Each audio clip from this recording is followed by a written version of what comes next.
When you play the Game of Thrones, you win or you die. There is no middle ground.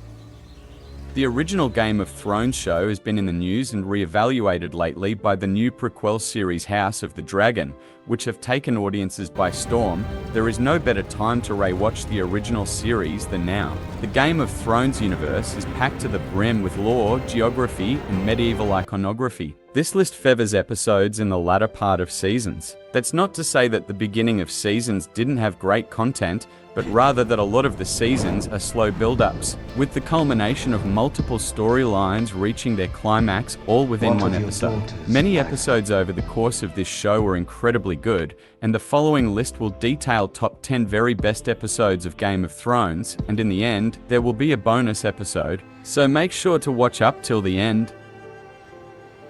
Number 10.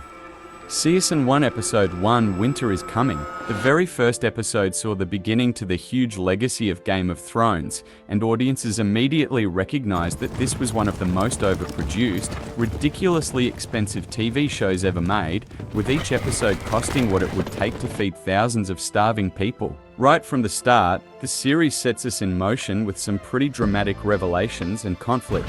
First, we are introduced to the White Walkers, one of the main antagonists of the entire series. Their screen presence is relatively infrequent, so starting the entire show with them gives the viewer a lot to think about. We are also introduced to most of the major families in this episode, including the Lannisters, Targaryens, and the Starks. Notably, the Targaryens' goal of dethroning Robert Baratheon and the introduction of dragon eggs make it hard to not have faith in the Targaryen family. Finally, it is in this episode that Bran is pushed out of the tower by Jaime Lannister after Bran witnesses him having sex with his own sister. For a show that can be slow to progress at times, it kicks off with an incredibly action-packed episode. Number 9. Season 8 Episode 2, A Night of the Seven Kingdoms. For many fans, this is the last good Game of Thrones episode, with every single subsequent episode feeling like an increasingly idiotic betrayal. This is a very efficiently constructed, tense study of the time before all the crap hit the fan and everything fell apart. The episode, like many at the beginning of Game of Thrones seasons, is a brooding but quiet meditation on its characters, focusing on the last hours before the Night King unleashes the undead army to attack Winterfell. Like the eerie moments before a plane crashes, we watch the major characters come to terms with their purposes in life, their imminent mortality, and the deadly future. Slayer of White Walkers. Number 8. Season 4 Episode 2, The Lion and the Rose. The pace at which lovable characters die in this show can be a bit upsetting.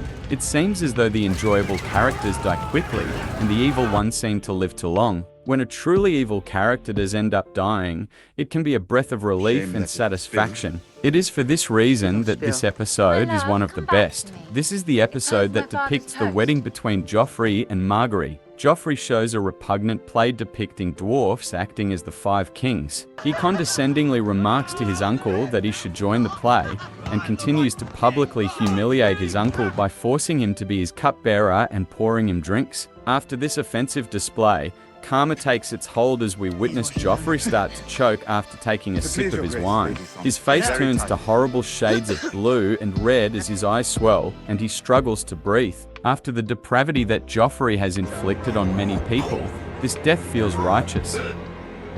Number 7. Season 5 Episode 9, The Dance of Dragons. While a just death in the series can make an episode enjoyable, an unjust one can be equally, if not often more emotionally engaging. There are many deaths of innocents over the course of this show, but this episode contains one of the most merciless and cruel, which is the death of Stannis Baratheon's daughter, Shireen. The innocent child, who miraculously survived a dragon-scale outbreak as a child, is willfully sacrificed by her father in the hopes that her royal blood will bring good fortune. She is burned at the stake as her mother screams hysterically for her to be freed, and her father watches from afar. Following this, and while the viewer is recovering from their emotionally vulnerable state, we are thrown into unexpected action as the sons of Harpy attack Daenerys in the fighting pits. She escapes on the back of one of her dragons, and a fantastic ending to the penultimate episode of the season. Number 6.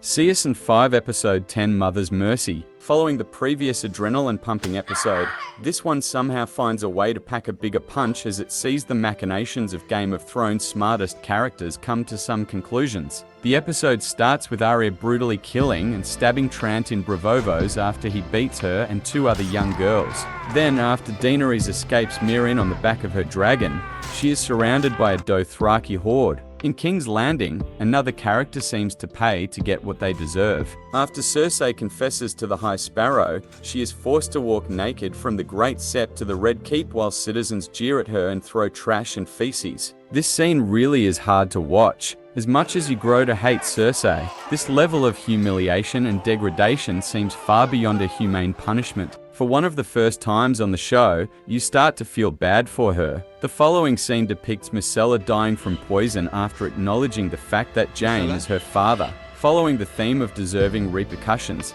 Stannis is defeated by the Boltons at Winterfell and is summarily executed by Brienne. The episode concludes with Jon being betrayed by his fellow watchmen and stabbed to death.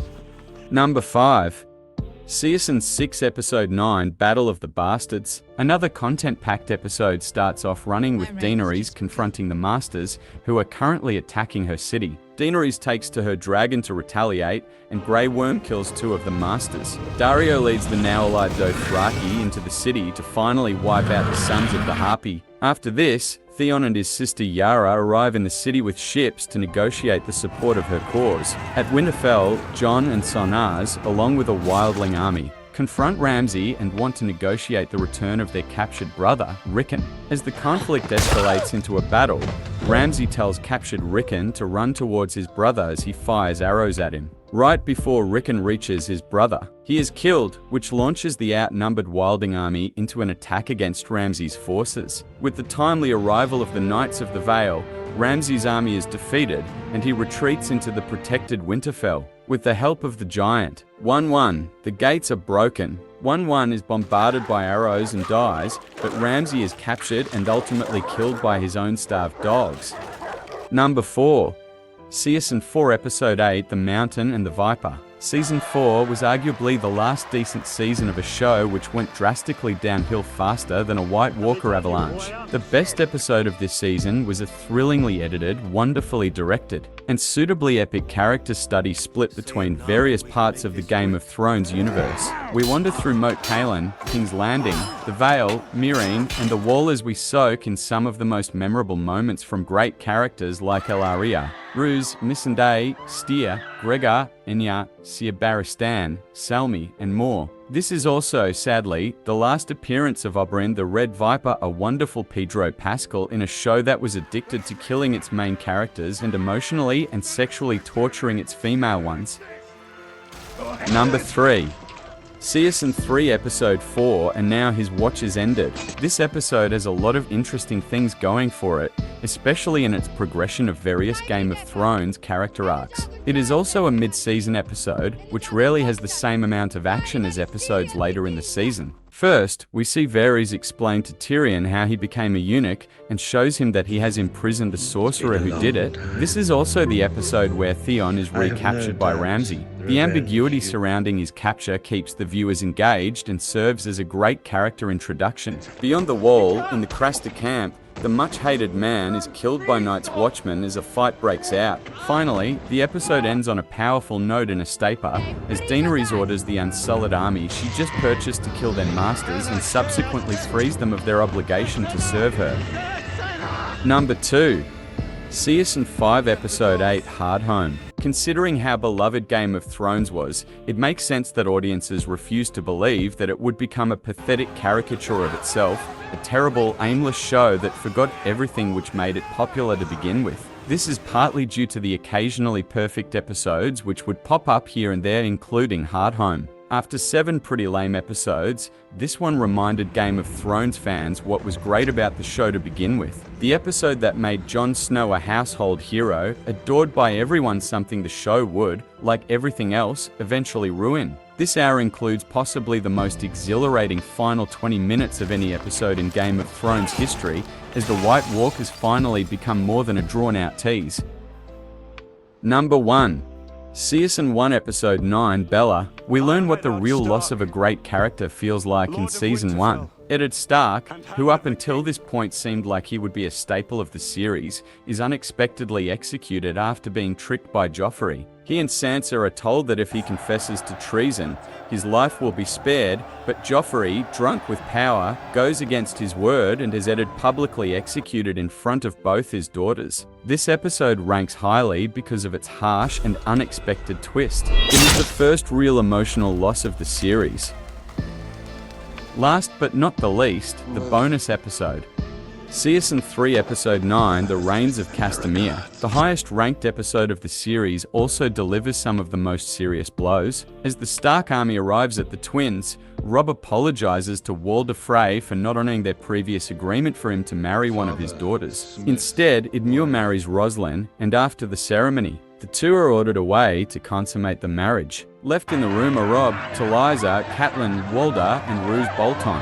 Catelyn sees that Roose is wearing chain link armor under his clothing, and soon the atmosphere changes as the Starks are ambushed. Robb, Talisa, and Catelyn are all murdered. At the same time, Arya rides to the Twins to meet her brother, but is witness to the Stark soldiers being slain and realizes there was a betrayal. An absolute curveball in terms of character deaths and a huge blow to the Stark family. Well, that's it for today's video. Make sure to subscribe our channel and give it a thumbs up. And don't forget to press that bell icon so that you don't miss any of our videos. Thank you.